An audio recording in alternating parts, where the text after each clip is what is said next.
Cœur de patrimoine, Cédric Decoeur. Et pour commencer donc ce cœur de patrimoine, on rejoint tout de suite Bordeaux et Marie Séchet est en duplex avec nous. Bonjour Marie.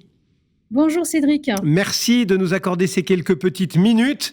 Présidente, cofondatrice du Salon Ville et Patrimoine, donc qui s'est tenu hier à Bordeaux, et on était ravis d'être avec vous et on va essayer de tirer un petit peu le bilan de cet événement, dernière édition donc de ce salon qui on a déjà compté quelques-unes. D'abord peut-être rappelez-nous un petit peu justement ce qu'est ce salon qui s'est tenu hier au Palais de la Bourse de Bordeaux. Le Salon Ville et Patrimoine a été lancé pour la première fois en 2022. C'est le premier salon en France dédié à la thématique de la réhabilitation du bâti existant. Ce salon est vraiment le rendez-vous annuel de la profession, dédié à la fois aux opérateurs immobiliers qui proposent des solutions dans l'ancien, mais évidemment et aussi surtout au CGP pour permettre à toute la profession de gestionnaire de patrimoine de découvrir tout l'écosystème de l'immobilier dans l'ancien.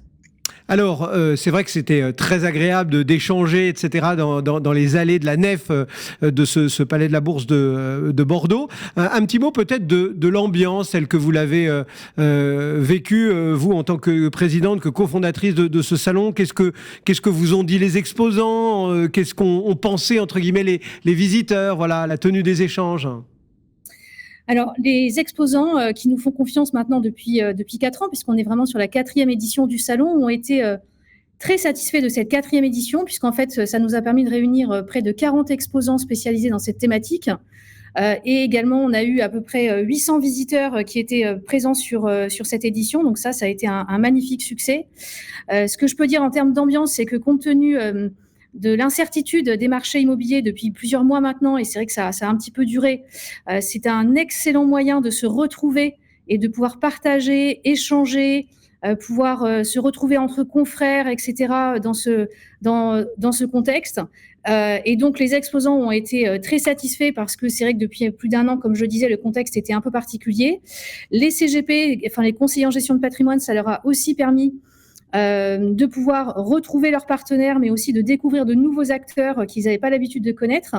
Et ils étaient aussi très ravis de pouvoir retrouver leur chambre de CGP, puisque toutes les chambres étaient représentées hier au salon. Oui, d'ailleurs, il y avait pas mal au programme, pas mal de choses, hein, des tables rondes, entre guillemets, des débats d'experts. J'ai eu le plaisir et l'honneur d'en animer un, mais il y avait aussi justement des formations validantes qui étaient prises en charge par certaines chambres. Donc c'est vrai que c'est la preuve que cet écosystème vit aussi au cœur de ces mouvements-là. Hein. Quel était le programme, justement?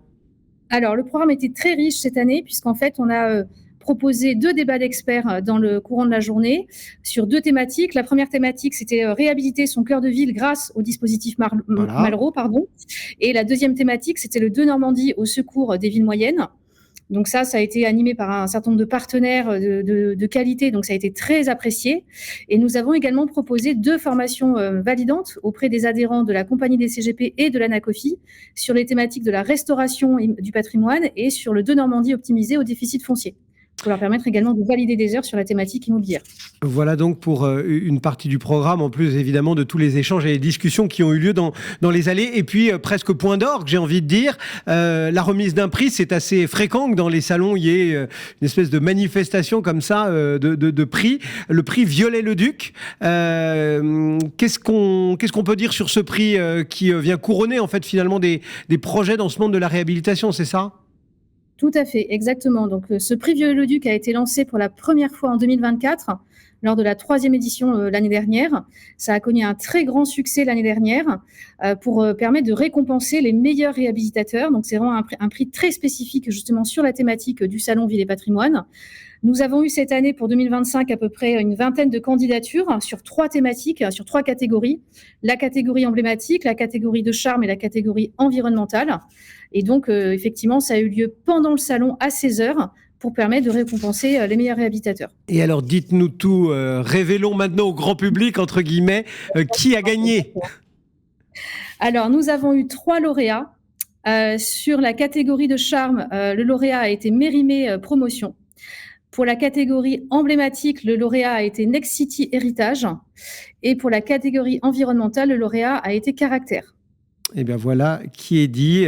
Donc petit compte rendu de ce salon que Radio Patrimoine et Radio Imo ont été ravis de couvrir hier. Merci beaucoup Marie de vous être prêtée au jeu de cette visio. Tant que je vous tiens, est-ce qu'on annonce déjà la date de la prochaine édition ?